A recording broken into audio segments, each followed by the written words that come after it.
Welcome to this week's episode of the Wellbeing Show. I've got Barbara joining me from the US, and she'll introduce herself and tell you all about her in a sec. Just want to, there's been a big, this is the third time I think we've tried. We've managed Yes, not to make it for the last three times, but third time lucky. Here we go. Poor absolutely. Barbara was ill, but she sort of struggled in like the wounded soldier she is last time, but then had to run off because she could barely breathe, poor thing. But Yeah, now is fighting fit. So I am fighting fit. absolutely great. And thanks for sticking with us. So, folks, just remember this is pre-record. If you have questions, please do send them to me on my mobile. WhatsApp is probably best. 447506 319 745. So +44 7506 319 745. You got messages for Barbara, so send them to me. I'll pass them on to her happily. Don't call me though if you get annoyed, because I'll probably be out doing something because you're watching a recorded show as opposed to live. You're welcome to call me annoyed. That's okay, but don't interrupt me day. Send me a text first, and then I'll let you know whether I'm available for an irate call. So without further ado, I'm going to jump in and welcome back, Barbara. How you doing? I'm doing great. It's wonderful to be back on the show. I so enjoyed our first conversation. Yeah. Yeah, so same here. I mean, I'm hopefully we're going to be having lots of conversations, to be honest. Particularly at this point in history when Absolutely. conversation seems to be stopping and people taking sides and lobbing things at each other. So the more we can encourage conversation, I think the better. Do you know what I mean? I do. And I think that word is so interesting. Conversation does not mean talking at people, conversation means listening. Yeah, absolutely. Absolutely. And we'll come to also things like no platform and stuff like that. I know you've had experiences of that because there is a move towards people, particularly in social media times, cutting people off. And there may be good reasons for that. And there may be reasons for no platform. And there are complicated issues about how to engage with divisive subjects, which you've been Yes. doing all your life, to be honest. All my professional life. Absolutely. Absolutely, absolutely. And you've had to navigate quite a lot of heated situations with people who are very committed, i.e., students and faculty in universities who are very committed to their positions. And Absolutely. so, really interesting to get your perspective. So, just so that people know, give us a little rundown of your sort of history, your professional background, and your qualifications, etc., all that sort of stuff. So, let us Okay, know. thank you. Thank you so much. So I was born in a small town in South Alabama from with Jewish parents from New York City. So it was a very strange upbringing. Yeah. And from that, I had a navigation, which I wrote about in my first book, Experiences the Angled Road, about how I became a leader. And I eventually ended up being in academe, in the academy. I didn't start there. I was mostly interested in classical music, but I ended up in academe and had a wonderful career. The second book, which just came out in January, Portrait of a Presidency, is about my presidency, which was an almost 20-year presidency. It was 19 years from 1999 to 2018 at the College of New Jersey, which is a highly competitive public institution in the state of New Jersey. Mhm. And there, I really had to deal with so many of the kind of conflicts that we're talking about today. How to help people, particularly students, learn how to discuss divisive issues in a way that was not dismissive of the other, but was also firmly seated in values. So, what I might call it assertive communication skills. That sounds good to me. Yeah. I'll tell you about why I say that. There's something that happens around anger, which happens a lot in divisive conversations. And some people are very good at generating anger in other people and undermining the conversation because of that. And some people allow themselves to become overwhelmed by the passion of their feelings, and then don't get their point across as successfully as they might do. And I Mm-hmm. see that quite a lot. And it's around this issue of anger, and anger from a psychological perspective is that we have sensed something has transgressed our boundaries and we want to say, no, stop, Right, which is right. a perfectly reasonable thing to do. It's a perfectly reasonable emotional response. But some of the issues that are around, as you will have noted, can tend to produce more an exaggerated response in us so that we get to a situation where we feel like we're under threat as opposed to we're Exactly. in a social intercourse. Yes, yes. And some people will be pressing those threatening buttons. That's the truth. And so we do have to recognize that some people are dangerous and we need to be thoughtful about how we manage them. But you're nodding away. You think that's Yes, I do. And I think the other piece is how you do respond even to those who are dangerous. yes. Uh, Particularly in an academic community, the impulse to silence people, even the people with the most hateful conversation, is a very dangerous thing to do. So I have a very I worry about this definition of hate speech, even though I think I know hate speech when I hear it. But just simply to silence someone, I don't know what that accomplishes. Mhm. Mhm. And I think that the best way to um, respond to that kind of speech is to either try to engage the person, and Mhm. if you can, that's great. More than likely, you can't. And if you cannot, you leave their presence. Yeah. Yeah. So we want to come back to because I mean, it's really interesting. I was talking to some people in a meeting not long ago about the experience of our times at the moment. And one thought that you left me with last time we talked, which didn't get on air, but I want to remember with you, is that you talked about this isn't new, what's No, going on at the moment. And no. that, I found that really that I went, you're absolutely right. It's It does feel new, doesn't it? It feels new and overwhelming, but it's not.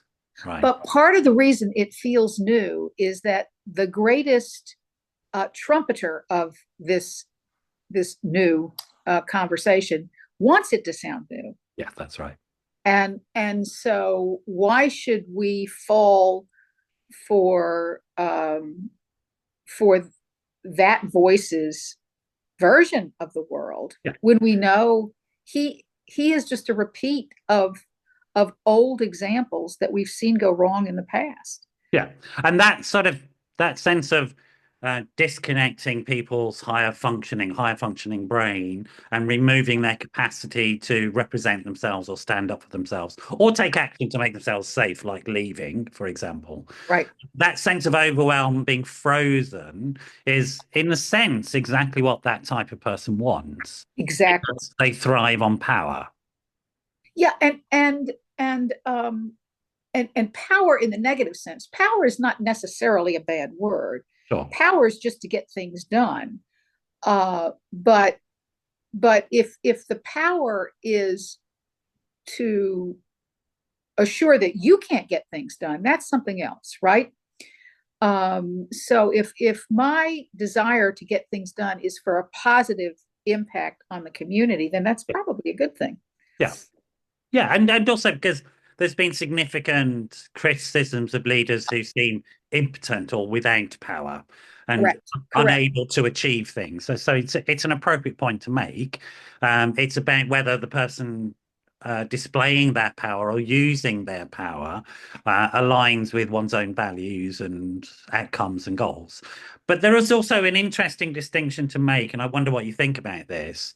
So, like when I look at the moment at, say, events which bring together maybe several generations of these powerful leaders that we've seen recently of funerals, etc.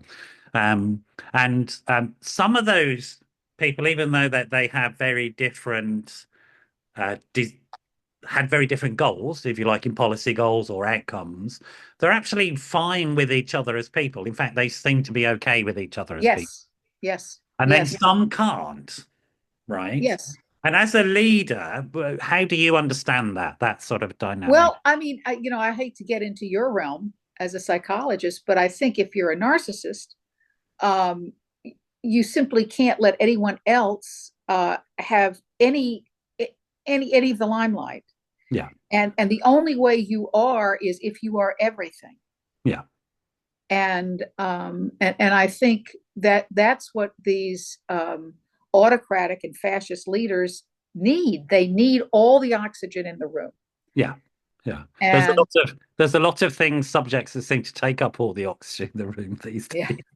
well, there are, and that's what to be honest with you, I think it's going to be interesting to watch Yeah. as time goes on when these big personalities, although big personality is not fair because I can think of a big personality in a positive way, but these people with autocratic tendencies, how they are going to deal with the other person who has autocratic tendencies and how they're going to navigate that. And I mean, the most extraordinary picture I think I've seen in the last 10 days has been Elon Musk with his young son on his shoulder, What? it right next to the to the to the president sitting at the Resolute desk. Yeah. And I'm thinking, how is this going to work out? Yeah. How is this going to work out? Yeah. I'm gonna say also from a psychological perspective, I think some of the attacks on that little boy are unconscionable, and we need Oh, to. I haven't heard any attacks on the Yeah, little. there have been some on social media, as you can imagine, and the use of that is unacceptable. I just want to say that line now. I know you'll And I would, I don't know what has been said. So, absolutely you would but agree. but I'm sure I would agree. Yeah. The issue was not the young boy; it was the father using the young boy as Yeah. a I don't know what for. Yeah. It was just bizarre. Yeah. It's interesting thing because I work quite a lot with people who are in the public eye. Uh-huh. And one thing they all want to do is make sure they protect their children's anonymity. Exactly. It's a quite strange. Well, apparently not, right? Yeah, because we know that it has significant impacts upon a child's growth being, I Yeah, mean, Prince Harry has talked about it all the yeah. time. And I still remember being British, those two boys being forced to walk behind their mother's Oh funeral God. procession while the whole world watched and, being horrified that that was expected of them and Yeah, exactly. how Exactly. horrifying that is. So that's another issue. Childcare is a separate issue, which we'll deal with because there's so much stuff going on. But you said something, which was, you know, I've been through this before. Now, when I was coming up in my career, because people should know that you were a furrow plower, right? So you Yes, plowed a furrow for other women to follow into yes. leadership roles, and you plowed that furrow like you were literally the first woman. Not the Like, first, but in the in early many years. contexts, you were. I know you weren't exactly the first, but like you would walk into the boardrooms Oh, yes, and you were the only woman there, and you were the first one, absolutely. and you had all these blokes going, "Hang Yeah, on, what do I do here? right. That's a strange looking man. What do you do?" What's she doing here? Yeah. That's right, exactly. But also during a time of quite tumultuous events. So you were describing, like a lot of the time, there was things like the Vietnam War. There were the human rights and activists in America as well, anti-segregation, wanting greater rights for Black people. So can you remember some of that and tell us something about that and how you also, as somebody who is trying to make their career as well, it's very different from somebody who has made their career and is now helping people. But as somebody who's experiencing it, as somebody who comes from a cultural grouping that have, faced significant attacks, and so that sort of, I wonder if you can talk a little bit about that.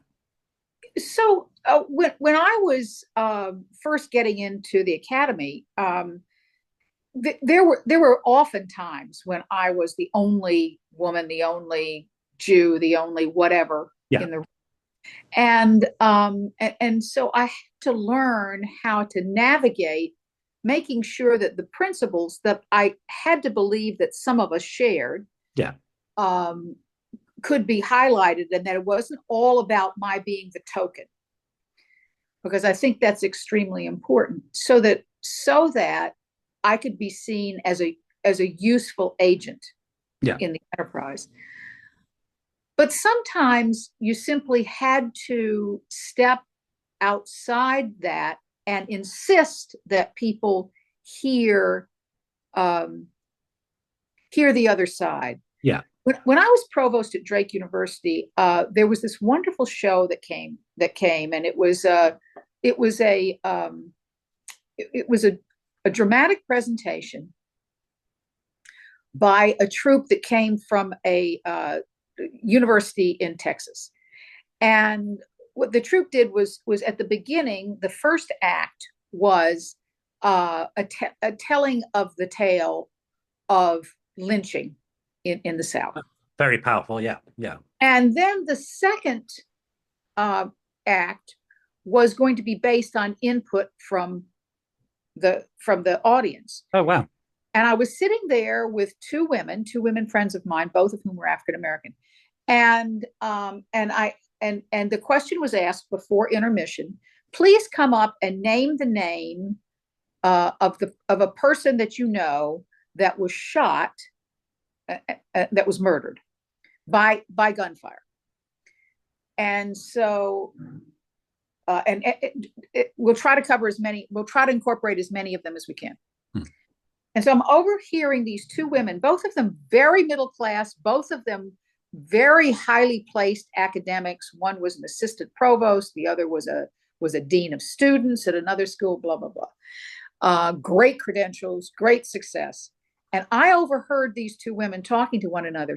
They said, I've got so many. Who should I put down? Yeah. And I'm thinking, I don't know anybody. Yeah. I mean, I know people who died young, but I didn't know anybody who'd been shot. Yeah. And so they both decided how they were going to handle it. And they went up, they put their names in. And so the next day at the cabinet meeting, which was all white men and me, I told this story. And I said, how many of you could name somebody? Yeah. And none of us could. Yeah. But what was depressing, Noel, was that I was appalled by that. Yeah. They were not. Yeah. They were sort of reassured by that. Yeah. And it just shows you how you have to navigate. Sometimes you have to bring that up. And I said, that's a problem, that we do not understand the experience of the people around us. Yeah. Yeah.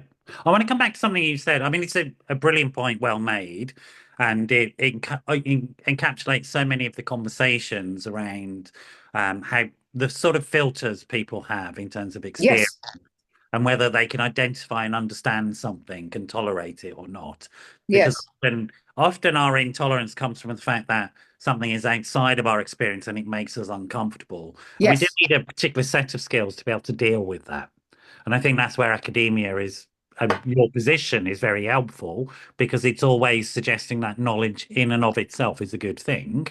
Yes. And learning is in and of itself a good thing. And we sort of seem to forget that in our modern times, that learning somehow has become dangerous. But something you said, and I think it links to, a modern conversation, which is a conversation that's been going on since the beginning of time. But you said it was important to you that you were there on merit, as it were. You didn't use those terms. Yeah. But that it was, you understood that you were doing a good job and you were skilled, and that's why you were in that position, as opposed to, and the term at the moment is not really a term in the UK, but it's a term in the US, DEI. Right. And just for the UK viewers, tell us what DEI means. Diversity, equity, and inclusion. Okay. And that means? And sometimes it's DEIB, diversity, equity, inclusion, and belonging. And sometimes it's DEIJ, diversity, equity, inclusion, and justice. So what do those words mean in practical terms? What is it about? Well, that's what's so interesting. If you would ask a group of people, if you pull out each word and ask them if they had objection to any of those words, exactly, they would say no. They have no people to inclusion. They have no problem with equity. They have no problem with diversity. but somehow DEI has become a negative term. And that's because somehow Well, it has. it hasn't. Some people are framing it as a negative. Fair enough. Fair enough. It's It has, not a negative term as far as I'm concerned at okay, all. well, I would agree with that. Yeah. But the way it has become a negative term is that for some reason, voices have used that as a platform for saying certain groups of people are getting special consideration, and therefore we, the former majority, are being mistreated. Yes, that's right. I'm a victim, even though I've got £1 billion, whatever it is. That's right. Right? I mean, it's just It's like I find it, the ability to step into a victimizer sort of mindset is quite extraordinary. well, it is particularly when you consider as they're making these, even as you look at, for instance, the United States Congress, and they're talking about the problem with this, and you look at the panels, and maybe there's a woman, and maybe there's a African American, and maybe there's a Hispanic, but the vast majority are these white middle-aged men.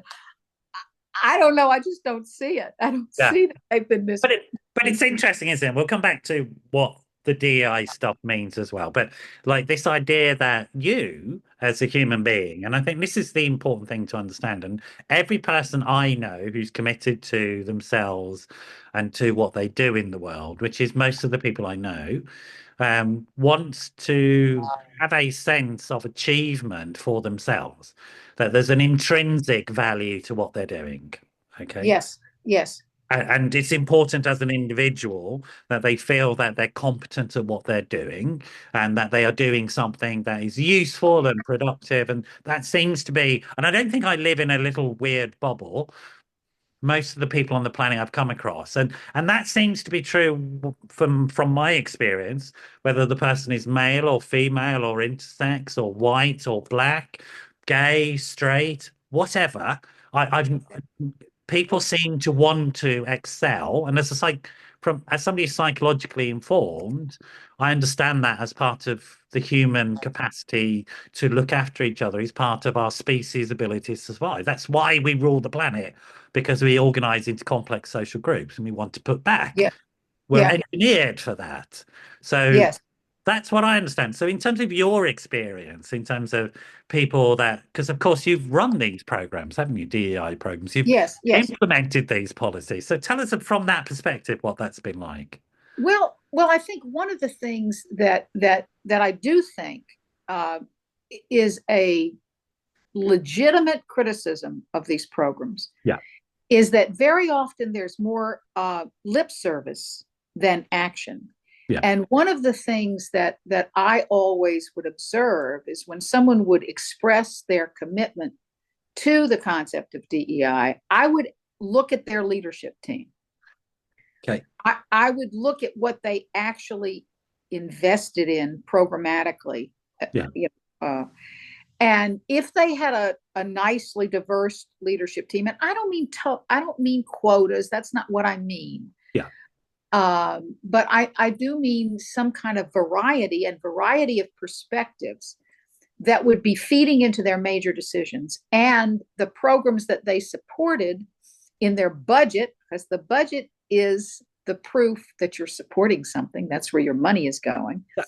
If I could see that, then I would believe them. But if it's just a program to make sure it's a check off the box that someone has attended enough training programs, yeah. that's a problem. Yeah, That is, no, I totally agree. Any sort of lip service is a bit tedious, to be honest. yeah, yeah, I think humans need to be involved for a sense of self-worth and yeah, satisfaction. yeah. But I can't think of any organizations, and I've been around a few days. I've been on the planet for a couple of days now, but I can't think of any organizations I have worked with that have prioritized quotas above competence and above achieving the organizational Yeah. goals. I genuinely can't think of any that I've worked with where it's been more important for the organization to have things look a certain way than rather than just deliver what it's about. Because I, it seems to me any successful organization, first of all, has to be good at what it's delivering. Otherwise, that's exactly right. and that's true in my experience of the public sector, even more so because there's so much scrutiny Yeah, and organizations such as universities, again, because they're quite competitive. Interestingly, thinking about it, like the story you told us about the two female black colleagues who you listened to, and then you learned something from, and you went, hang on, I don't have that perspective. I need to understand that perspective. And then you took it back to your white male colleagues, and it's not a go at white male colleagues, but it's just that that's what they were. And they were sort of, it reinforced their sense of position as opposed to made them question something. Exactly. And it's Yes, that it seems to me that when this stuff works, at the heart of it, what it does is it asks us to question something. it does. And also it makes you realize that at, at least there's probably a group in for instance in that group of men that I was having that conversation with.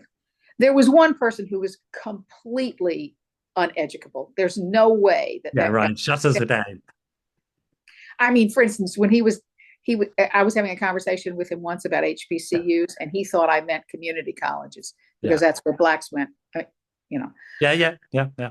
but the president of that university, Mick Ferrari, who was a great mentor of mine, he, later on he spoke to me about that experience, Oh, wow. and and one of the things that I also found most moving was we had a speaker on the campus at one point who was helping deal with this issue. It was mostly gender based that it was being discussed.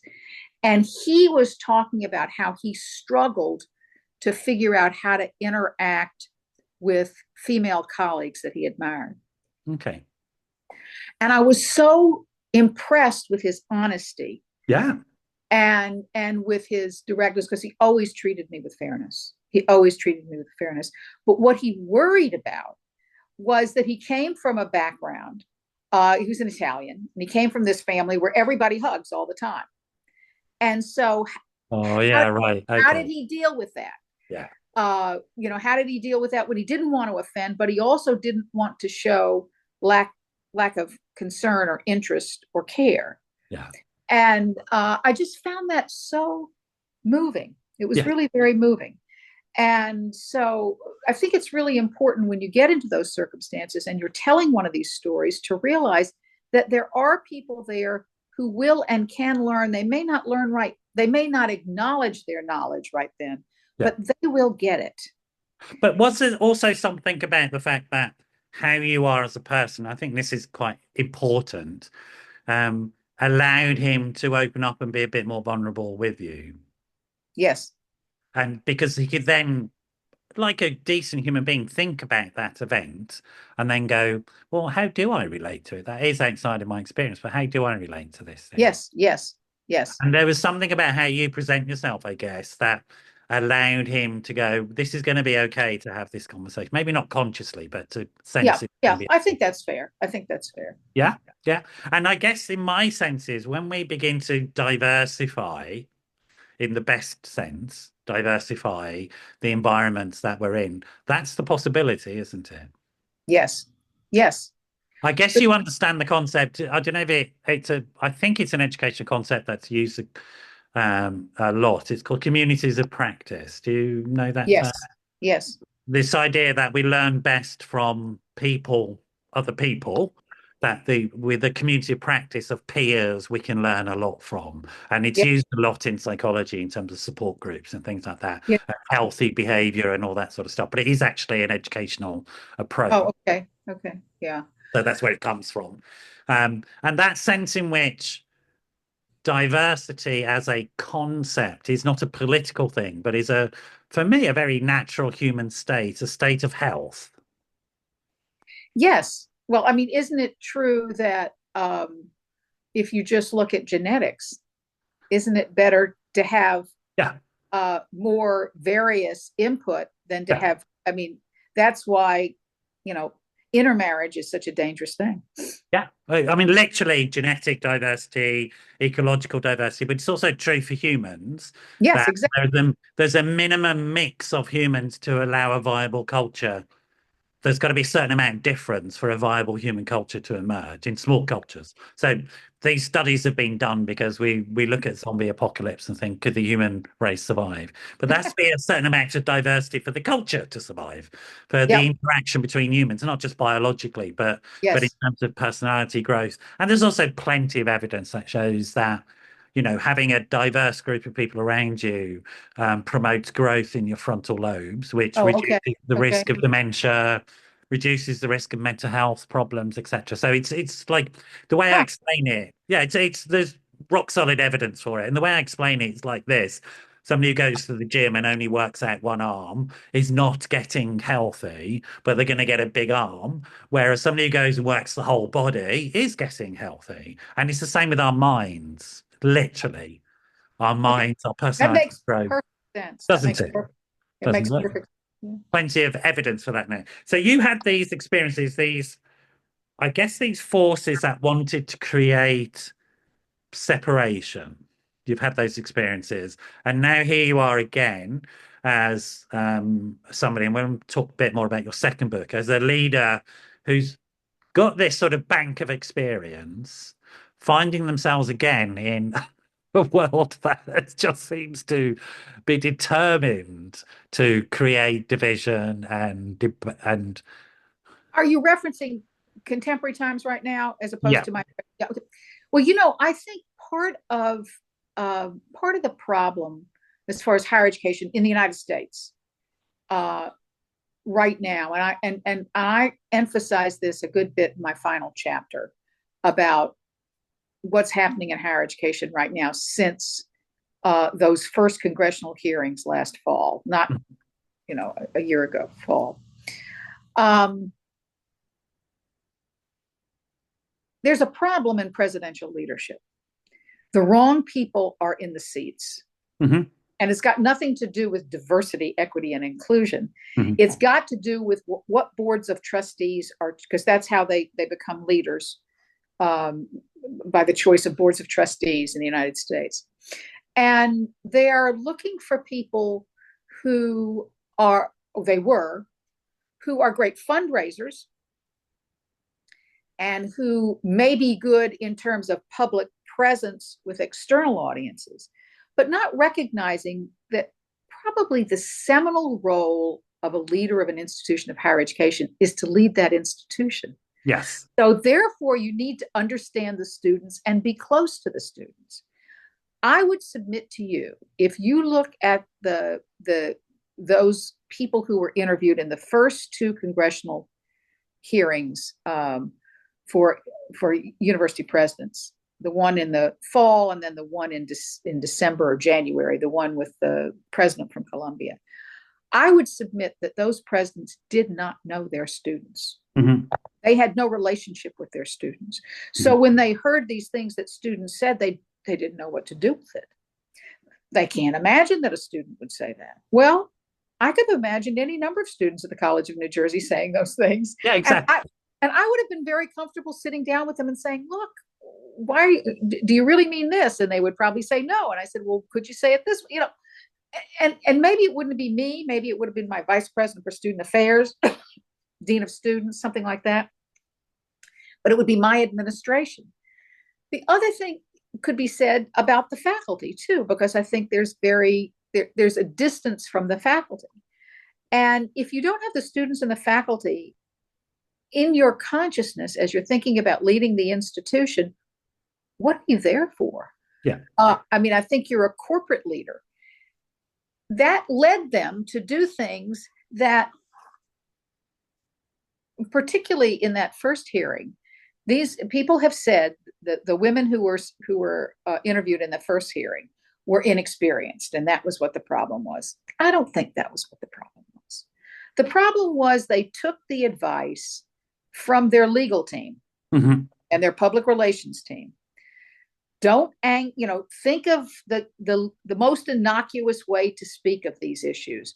Don't say anything absolute. Hmm. Try not to anger them. Well, at some point you need to anger them. Yeah. At Don't, some, don't just for the British audience, we are talking about some of the occupations that were taking place around there's some of the wars that are going on, like Yeah, Gaza. right after the Gaza war, Yeah. the Gaza incursion, and then the war that followed. And it was sort of like I remember watching it from this side of the pond, not what was going on there, but what was happening here, and just watching students in universities in the UK do the same thing and thinking, well, that's what students do. That's okay. What's the big deal, right? And in a sense, that's what we expect, and we also then expect other students to do the opposite of what that group of students are doing. And our role as, if you like, the parents, the corporate parents, or the leaders, whatever word you want to use, is to facilitate that engagement and to engage with it because that's our job. I mean, that's what you're talking about. The institution, the role of the institution is education. Exactly. And if somebody doesn't understand that, then why are they in that position as the president of? Yes, that's exactly right. And I also think that I don't want to suggest that legal advice should always, be dismissed. It shouldn't be. But it should not guide you when you're talking about a principle. It should not be the only guidance. One of the things that I was most pleased about in my decision making about creating a cabinet, that is my senior executive, was when I first came to the College of New Jersey, there was no general counsel. Yeah. The general counsel if I needed legal advice, I was supposed to go to the Attorney General of the state of New Jersey. Yeah. Well, the Attorney General of the state of New Jersey, with all due respect, was not going to Isn't on the end of the phone waiting for you to call. well, not waiting for me, but also his interests or her interests were to protect the state, not to protect Yeah. that was their job. Yeah. So I hired a counsel and wonderful, wonderful advisor. And I hired the counsel that would work for me. I hired a counsel, Tom Mahoney, who was extremely conservative in terms of legal interpretation. Yeah. Yeah. But he also understood that his job was to provide me advice, not to tell me what to do. Yeah. To provide me advice about what the consequences would be about my actions. And then I would make the decision. And he would always let me make the decision. And Well, we I have want to we have stop there because that's really important in terms of somebody who actually embodies or takes their leadership role importantly. Because it seems to me you're saying something like, and we're not talking about the individuals in the hearings here, but there's a yeah, difference between somebody who abdicates ownership of a decision because, and the way I understand it, I remember in the early days of my practice, I met a phenomenal psychotherapist, who worked at a young person's unit in a psychiatric hospital. And he used to tell me stories because stories allow us to think and learn, yeah, I think. And he would tell me a story about a young person he was working with who would break the rules by smoking, and there were no smoking signs on the wall and stuff like that. yeah, And he'd say, you can't smoke here. And that's not because there's a sign on the wall saying you can't smoke. That's because I'm telling you you can't smoke. And he owned his role to yes, see that. He didn't delegate it to the sign on the wall. And I just remember thinking about that, going, that is really deep stuff.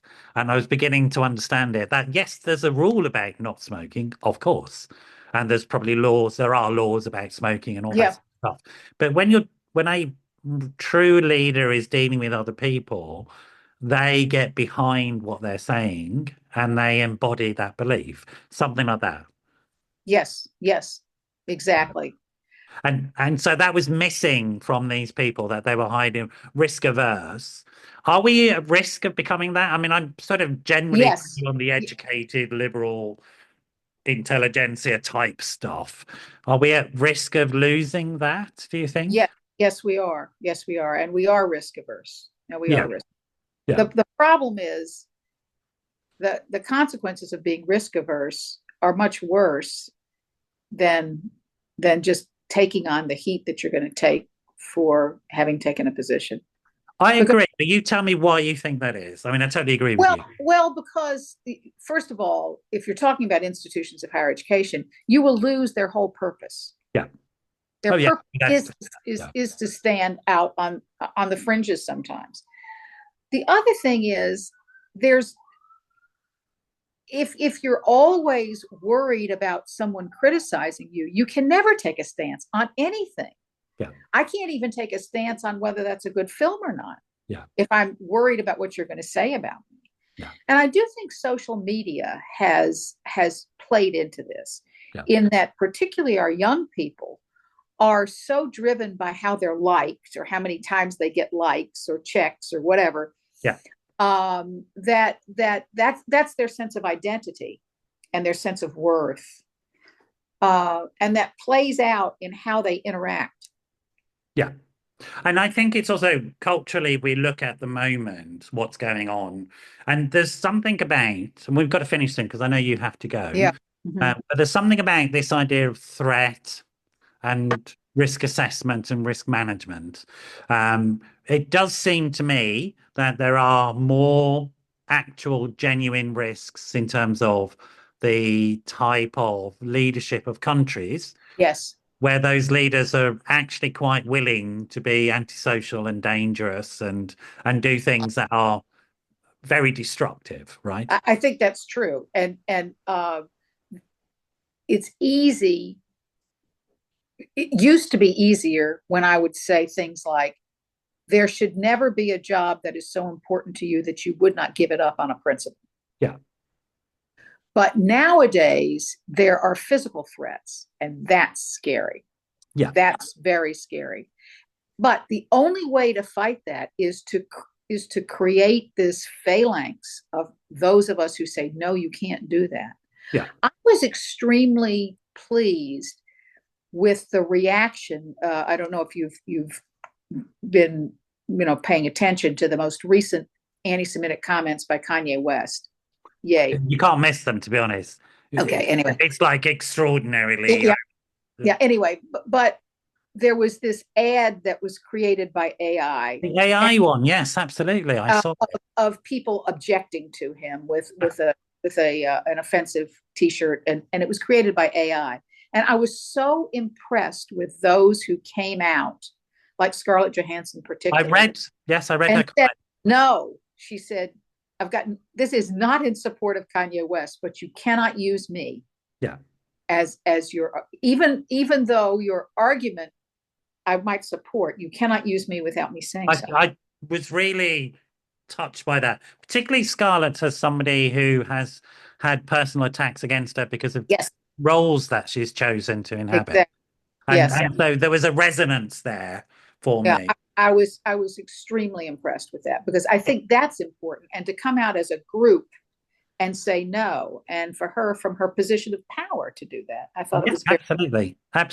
Very It was. I mean, I read quite a lot of what she apparently said, and that she was very clear, really clear, and be really sort of supportive of maybe the sentiments, but not supportive of the methodology. And there is a difference there. The end doesn't justify the means. Precisely. The means has to be appropriate, which is what you're talking about, right?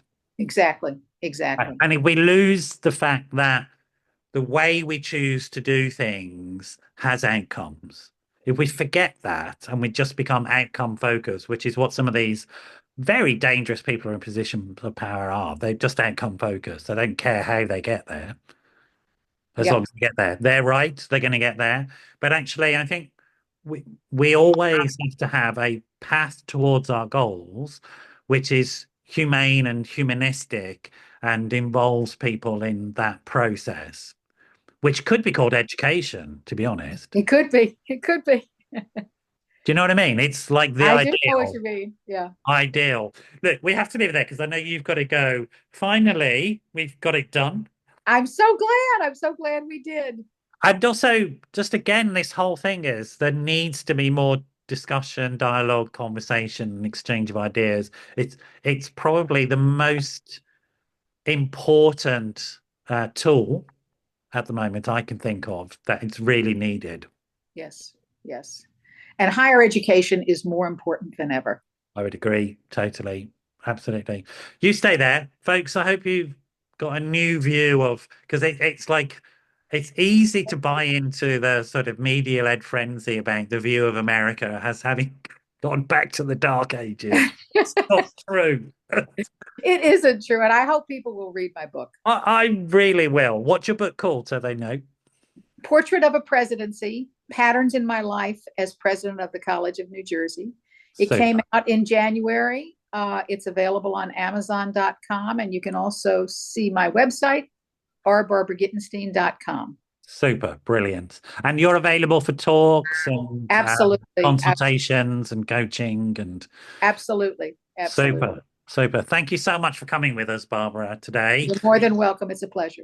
Stay there, folks. I hope you reach out to Barbara, get her book, and get a deeper insight into the sort of humans behind the headlines on the world stage at the moment. It's really important to understand that these are people. And I shall see you all at the next show. And thank you all for tuning in.